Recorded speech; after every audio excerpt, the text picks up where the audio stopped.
parvenu à prévenir les secours, mais en vain. L'enregistrement de son appel poignant a depuis fait le tour du monde. Récit d'Agnès Varamian, Ofsep Nalbandian et Soufiane Yassine. C'était une enfant qui aimait jouer à la princesse, en fredonnant. Mais ce 29 janvier, sa voix au téléphone est suppliante. Int Rajab, 6 ans, appelle au secours le Croissant Rouge palestinien depuis un portable. Elle est coincée dans une voiture qui vient d'essuyer des tirs dans la ville de Gaza. Venez me chercher, venez. J'ai tellement peur, s'il te plaît. Oui, ma chérie, on va venir. Allez, viens me chercher.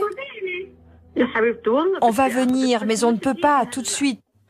Au bout du fil, le Croissant Rouge palestinien, ses volontaires ne sont pas à Gaza. Et il leur faut du temps pour contacter leurs équipes sur place et envoyer une ambulance. Près de Hind, dans la voiture, son oncle, sa tante sont morts. L'une de ses cousines, Liane, 15 ans, parle aussi aux secouristes quand le pire survient.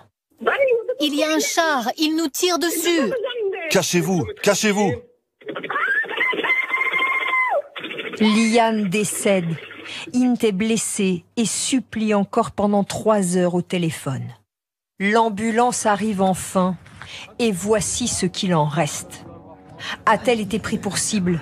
Les secouristes meurent à 100 mètres de la fillette qui succombe à ses blessures dans une voiture criblée de balles. Le Croissant Rouge accuse les Israéliens.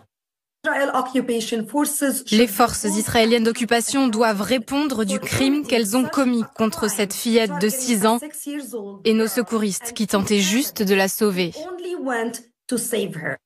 Sur cette image satellite, prise quelques heures avant l'appel de Hind, les chars israéliens stationnent bien à 200 mètres de la voiture de la famille.